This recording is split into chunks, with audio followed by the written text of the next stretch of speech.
Hi, I'm Amy Bernstein, and I'm here with Veronica Vo.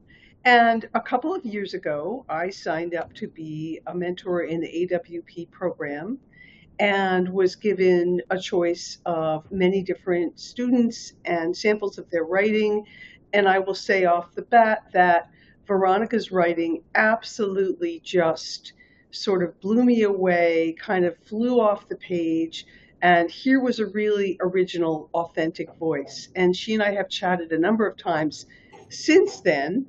And Veronica, before we get into some conversation around where you are now, when we talk a lot about how we're wrestling with doubt and creativity, perhaps you'd like to say a few words about yourself and your work.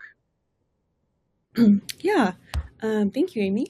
So I'm Veronica. I am a writer from Southern California. I just graduated last month with my MFA in creative nonfiction from Riverside. So I'm back in my childhood bedroom.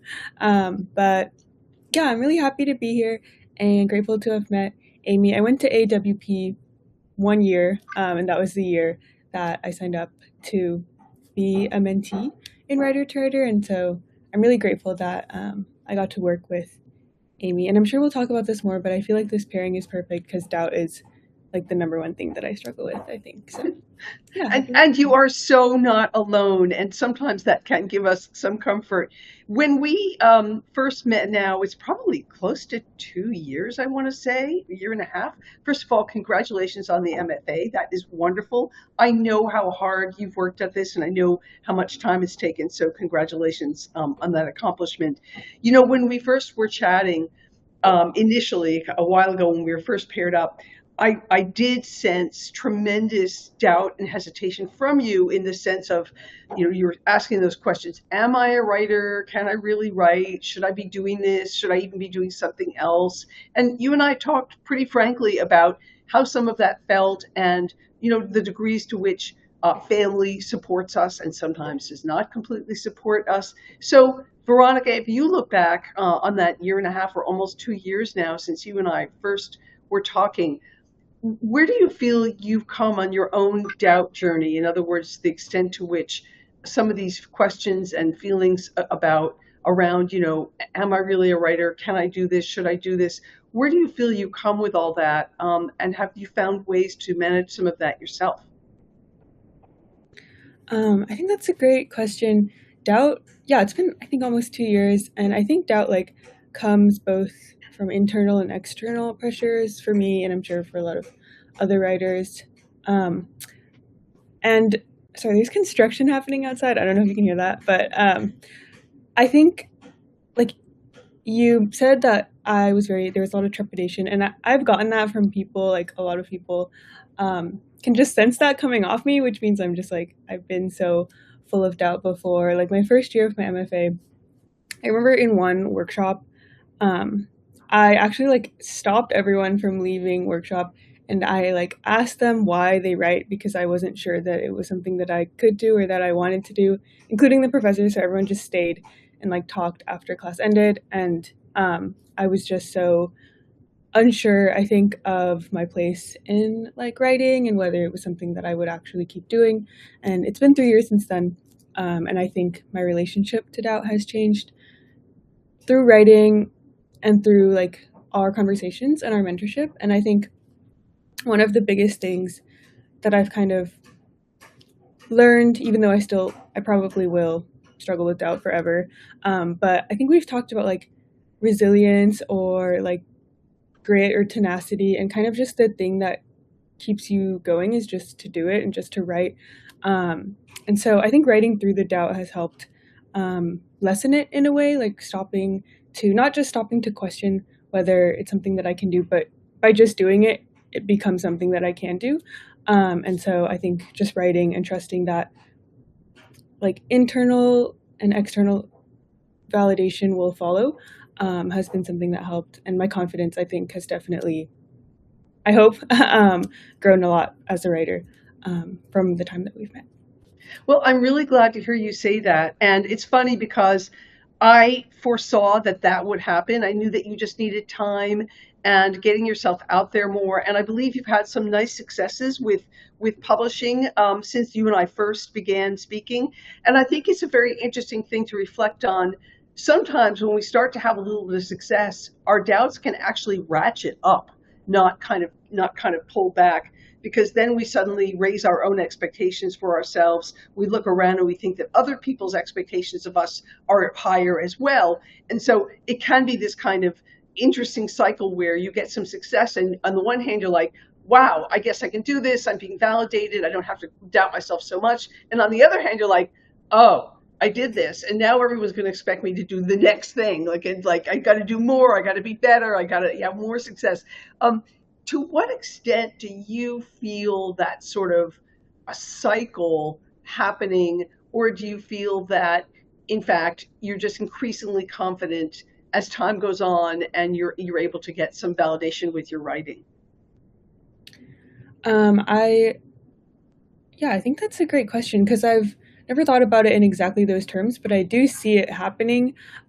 Because with like publications, I feel like it's always like on to the next thing. Because the first publications that I've had were poems, and I'm like a prose writer and I write nonfiction. So I was like, why can't I do this genre? And then I got a nonfiction piece published that was like still like hybrid kind of poetry, and I was like, oh, like it's just prose, I can't do it. And then I got like a piece published and I was like, but there's always something I think wrong with it, or like something that I can't surpass. And I'm just inventing that like in my head and nobody told me that. And so I think relying on like that kind of validation like is something that I do, but I think it's not sustainable. I think what's helped me the most in terms of having confidence in my writing is actually talking to people who aren't like who don't really have any interest in like my work in terms of like gaining something from it or publishing it, but just people who read it, and like people like you, this mentorship, people I've met in conferences, workshops who just read it and are like, this like was very moving to me.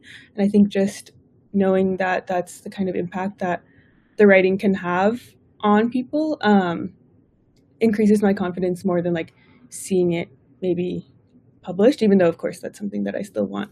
But I think it's just like an endless wheel that I could fall into, and I could see that happening. But I'm really early in my career, so. Yeah, but you're making some really interesting points, and I think it highlights something that's just so counterintuitive about all of this, which is that you would think that the act of being published is the validation that we need to feel more confident and less doubtful.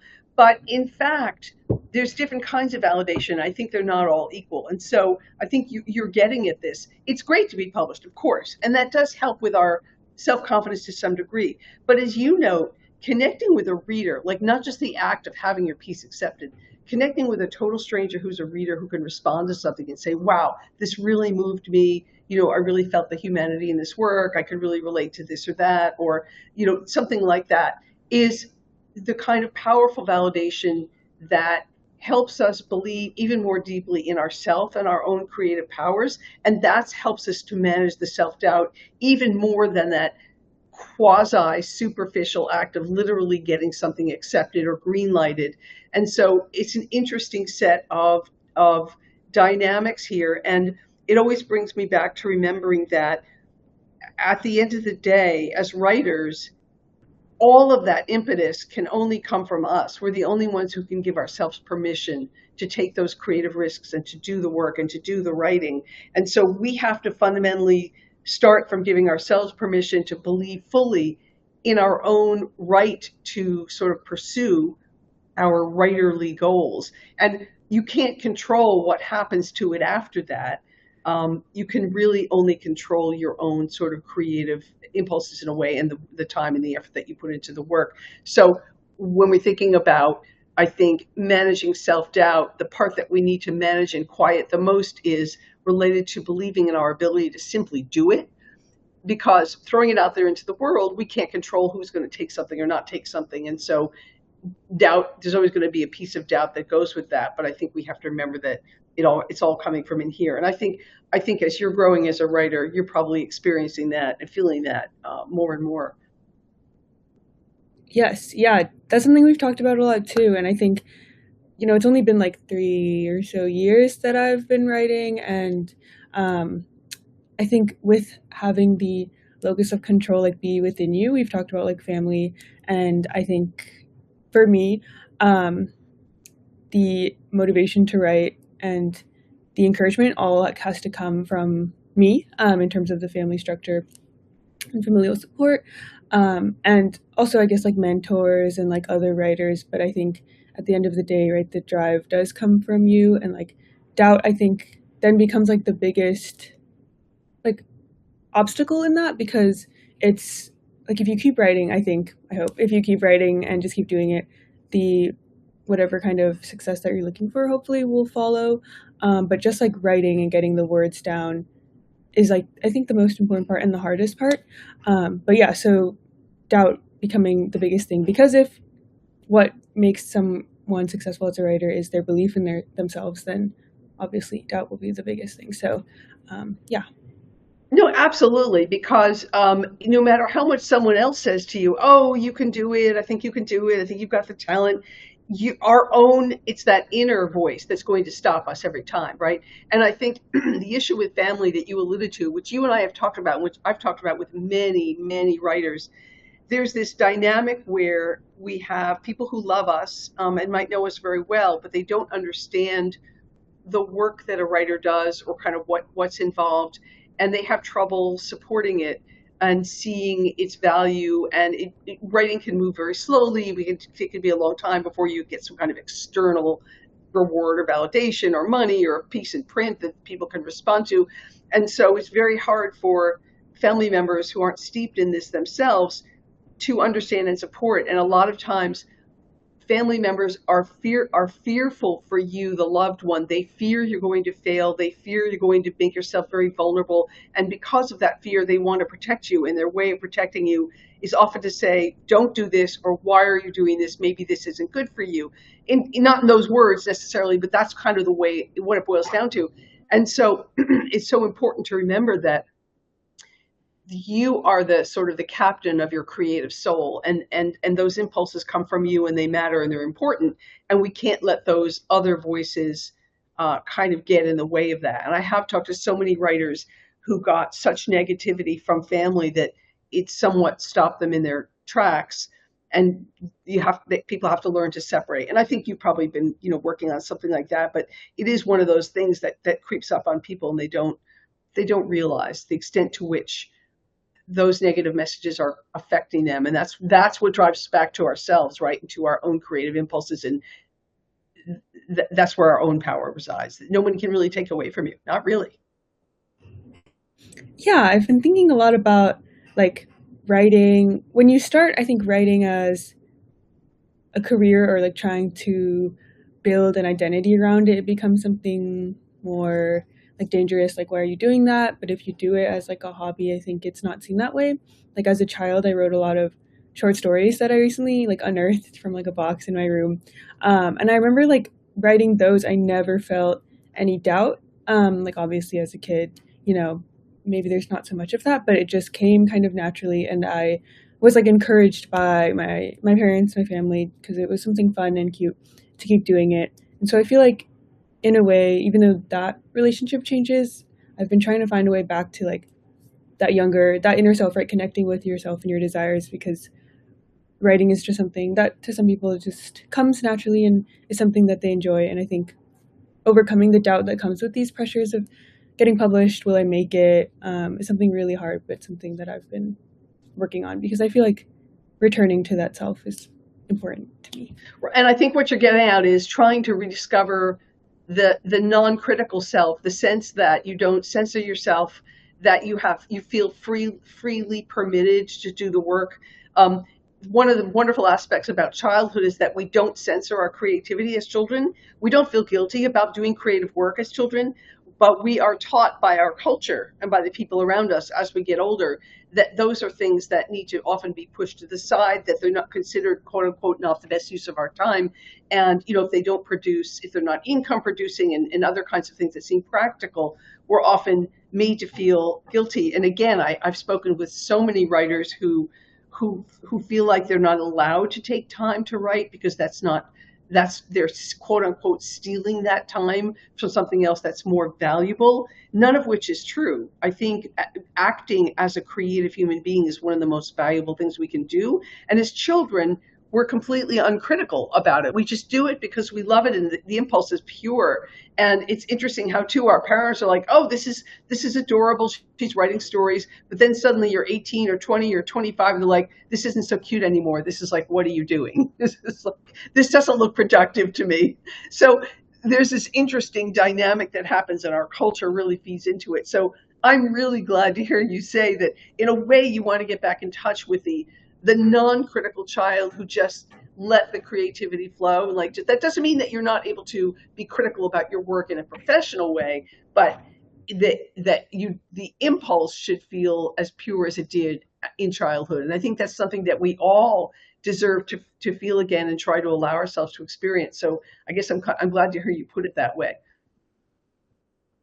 Yeah, and I really like what you said about like the impulse to kind of pursue profit because obviously we live in this society that encourages that, but the idea of I think it becomes like a model in my own head at least where I'm like if I'm writing this and it's so bad and I'm just like I'm judging it already because who would want to read this and like at the end of the day trying to remind myself that it's just the act of doing it and it's something that I want to read and it's something that I wanted to write and just even if it goes nowhere, I don't think like any of the writing is wasted, even if it is not profitable or it does nothing for me in my career.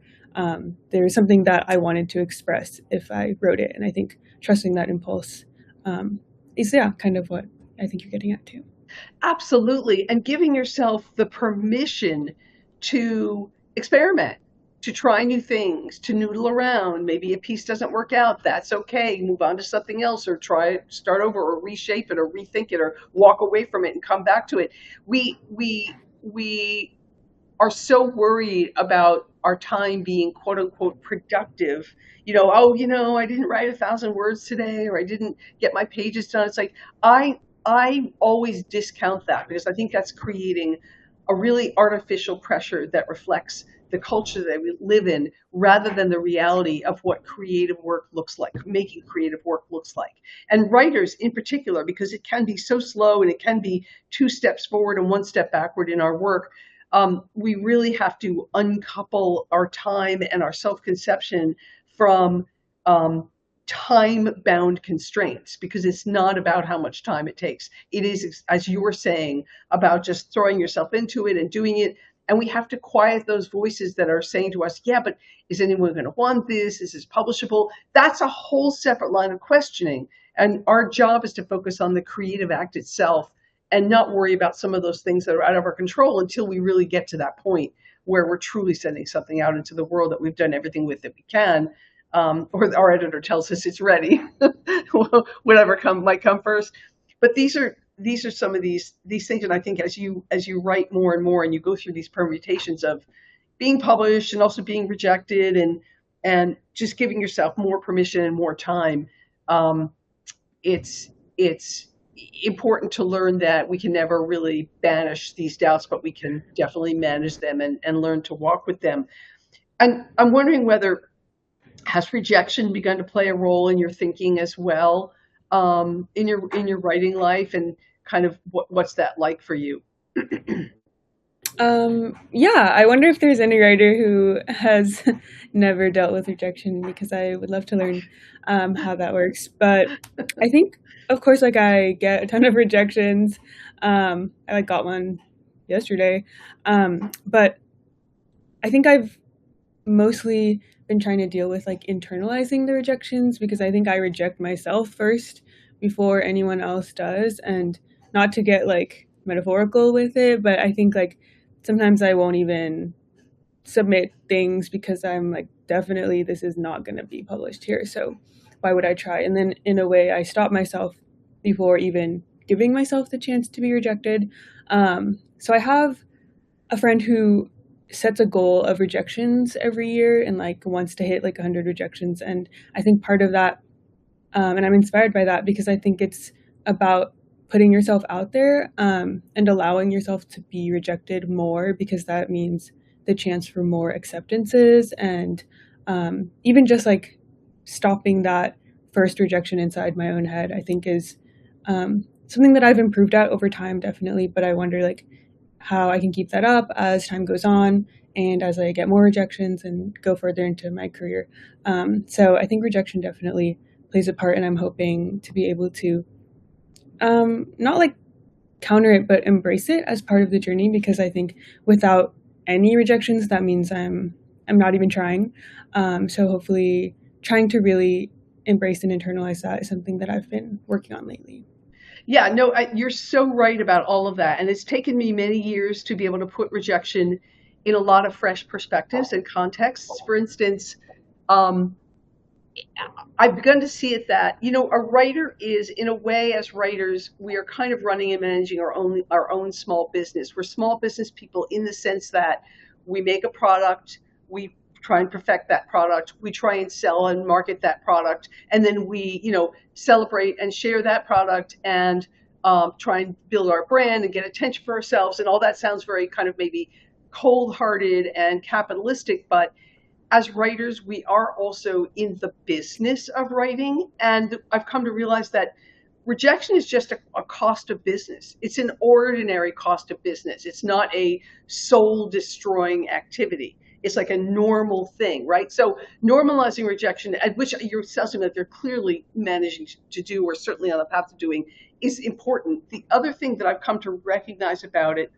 is that when our work is rejected, there are so many factors that we are either unaware of or have zero control over, that it's not about the work itself. And if you've ever had a piece rejected by one outlet and then it's picked up by somebody else, that is proof of that point. The work wasn't bad. It just wasn't the right fit at the right time with that editor for that mix. They might have pieces that are already very similar to yours. They might have decided that they're going in a slightly different direction. There's any number. They might have decided that you're just not quite the right length that they need at that point in their compilation cycle. I mean, there's so many things, and then there's taste.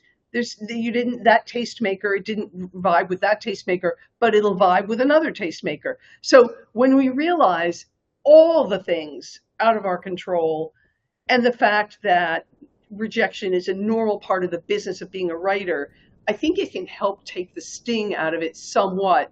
I still get rejections all the time. And when I do, I remind myself, wow, I'm still out there submitting. This is great. I mean, I've had pieces that I wrote literally years ago that I've only just recently gotten accepted because I just didn't give up. I kept saying to myself, there is an outlet for this piece. I know there is. And I keep going until I find it. And I'm like, yep, I knew it was there all along. So the rejection was never a stopping point. It was always, the fuel to keep going. And I think we certainly can look at it that way. Some are harder than others, no question. But as you know, if you aren't trying, you're not going to get the success either. I always like to say that I feel that success and failure walk in through the same door, and you've got to keep that door open all the time.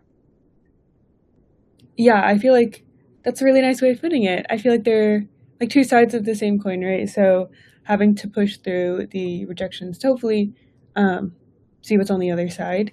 But I think also with writing primarily like creative nonfiction, I think rejection sometimes feels personal, even though it's not. You said there are so many factors, but I'm still having to learn, even like outside of a publication setting, but the rejection of like that I mentioned of myself in my own head, kind of as I write, sometimes having to wrestle with like who would want to read like about my life, right? Because if you're writing nonfiction, it's about you, and like what right do I have to tell this story that I think people would be interested in?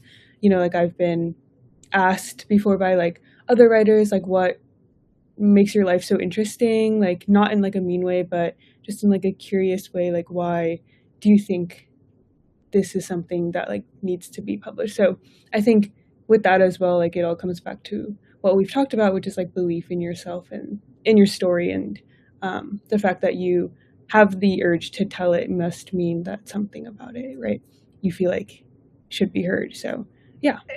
Absolutely. It really just always comes back to the work. I talk with and work with a lot of writers in different stages in their projects, in books, fiction, nonfiction. And I find myself reminding writers that you've got all these questions swirling in your head that have nothing to do with, quote, the work itself, like the building of character, the building of story, pacing, plot, details, scene setting, mood, moods, beats, all these things. Like, focus on that, focus on the work, literally, and forget the rest of the stuff, which is a distraction until it's necessary. And I know from the way you talk about it, I mean, that is definitely what you're trying to do in your own work. It's just like go in there and excavate the story you need to tell, that you need to tell. And it doesn't matter what other questions people may be asking about that. If you can tell it in a compelling way that connects with the reader, you've done your job. Um, no matter what anyone else says. And I think it's very easy to get pulled in so many different directions where suddenly I'm talking to a writer who I feel like is focusing on everything except literally the writing. And so that always goes back to whenever we get into these spin outs or whatever we do, or spirals, like just go back to the writing, just go back to the work, just go back to what are you doing on the page here, and what are you trying to make happen, and focus on that, and don't worry about anything else. And there's something very liberating just about that. It's like, I'm not going to worry about any of these other things now. This is it. It's the work. It's the work. Do you find yourself able to do that, to shut out sort of the voices in your head and really just have periods where you can really just focus on the writing? I think I can with first drafts, which is interesting because we've talked about revision, but I have not yet been able to revise like without thinking of marketability or who wants to read this or what readers will think. Like with a first draft, I often just write the way that I want it, and then when I start to revise, sometimes based on feedback, I'm just like thinking about how I can revise it in a way that aligns with what someone like this nebulous reader in my head might want to read, and kind of struggling with revision in terms of focusing on the craft. I think is my biggest thing. Yeah, I mean, having been through intense revisions myself, it's an astonishing process when it works and when it doesn't work. And I think what I've taught myself to do, which you're getting at, is I'm constantly privileging the reader's point of view rather than my writerly point of view. In a revision process, I'm constantly saying, if I try to be my own reader, you have to create a psychic distance from your own work, which sometimes means leaving it alone for days or weeks and coming back to it. And as that reader, just as that open-minded, curious reader who loves to read, where am I being pulled in, and where am I losing focus or feeling bored, or wow, you already told me this. And so I really relentlessly focus on the reader's experience, even though I'm being my own reader. I don't think at all about the marketability externalities. I'm just trying to create the most readable, compulsively readable piece that I can, and seeing where it gets slow and where it gets redundant and where it's going off track in a way that's not, productive. Have I gone deep enough into the character, into the story, into the situation? Are the stakes high enough? Do I feel the intensity of the stakes? Do I have a sense of story flow and logic, and am I taking the reader on a journey? These are the questions that I ask relentlessly. I had an amazing experience with a novel that's coming out next year where it was already in my editor's hands when I finally had my late stage epiphany, and I aggressively revised the entire novel, cutting thousands and thousands of words and shaping a much better book in the process. And it took me until the 11th hour, when the editor already had it and was working on it. We were doing, some edits back and forth, that I was finally able to get that psychic distance to see, oh, I already told the reader this, I don't need this, or oh, this is super slow, everyone's going to tune out. I could finally see it. It's a magic that you could teach yourself. And that's the power of revision, when you suddenly realize this piece is now 10 times better than it was when I started. And it's by making yourself your own best reader. You just push yourself to that place. How does that resonate with you? Does that feel like a place you can go? You have gone. You will go. Hopefully, yeah, that sounds really like somewhere I want to go. I think I like that idea of like I'm picturing kind of like chipping away at it in a way that brings it closer to your own vision, and you're also the one editing it. So I really like that, being both the reader and the writer, like giving yourself some psychic distance from a piece. So I'll definitely try that. Yeah. So if you were going to advise somebody who's a couple years behind you now about how to manage their doubts as a writer, what do you feel you've learned that you could share with somebody else, perhaps somebody just starting an MFA program now? Yeah, that's a really good question. I feel like I am always so hesitant to start giving advice because I'm learning a lot of things myself. But I think mostly just to trust that something brought you to the page, especially with writers. Like I've had, you know, when I read like students' work, I can see something often like special or like authentic in each of their pieces. And I think whenever someone, like if you're starting an MFA program, something about you um, told you like something within you wants to write and has a story. And I think, right, that idea of trusting that instinct within you and always just kind of following it, something led you to, like, nobody, I think, would just choose to be like a writer or creator. I don't know. I've talked to friends about this. Like, if I could have chosen what I wanted to do or what I felt compelled to do, I don't know if this is the most lucrative or easy option. So I think the fact that you are here, the fact that you are a writer, that you want to be one for a long time, I think tells you something. And to just trust that instinct, because doubt comes in, doubt is still here for me, but like just pushing through that and keeping the writing going, just to like keep writing, trust your vision and your instinct, and your belief in who you are as a creative, I think would be the biggest thing. Because even when I struggled with all my doubts, like I thought about whether I should be in this MFA, whether I should leave it, whether I should do something else, there was just something in me that was like, well, what else would I do? Because there's something about writing that keeps bringing me back. And I studied something tangent, but unrelated to creative writing completely in undergrad. But I don't know, there was always something that kind of drew me. I was still writing on the side. And so now I feel like with all the doubt, I'm really happy to be in a place where I can do something that doesn't necessarily make me happy, but I think like bring some kind of fulfillment and some kind of joy, which I think is a different concept. And so just stick with it, and listen to your voice, and the authenticity, I think, is the thing that'll bring the best writing out. So just, I don't know, be yourself. I love no, I love that. Trust your instincts, which is what it's all about. Seek out, do it because it brings you joy, which, as you and I both acknowledge, it's not, that's not the same thing as happiness. I agree with you. There's a level of fulfillment that comes from writing. If you're called to write, nothing else scratches the itch the same way. And we take the hard stuff with the easy stuff. In this world. And I do remember when you were full of doubts, and I felt like you were right at that turning point. And I'm so happy because I saw such promise in your work. I'm so happy that you stayed with it and you've got that degree now. And what's coming up next for you? Do you know at this point, or have some things on the horizon? Oh gosh, yeah, that's the question I'm asking myself too.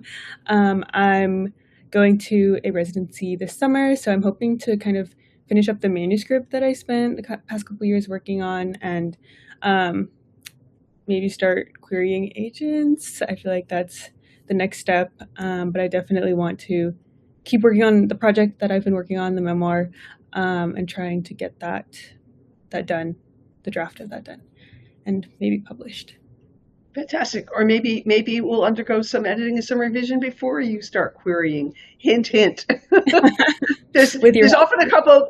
Absolutely, come back to me. There's often a couple steps in there that before you go out to really have an agent fall in love with your work. There's things that you can do to make sure that that work is just in the absolute best shape that it can be in. So, and I think you'll get there. But it's like everything. It's a process, right?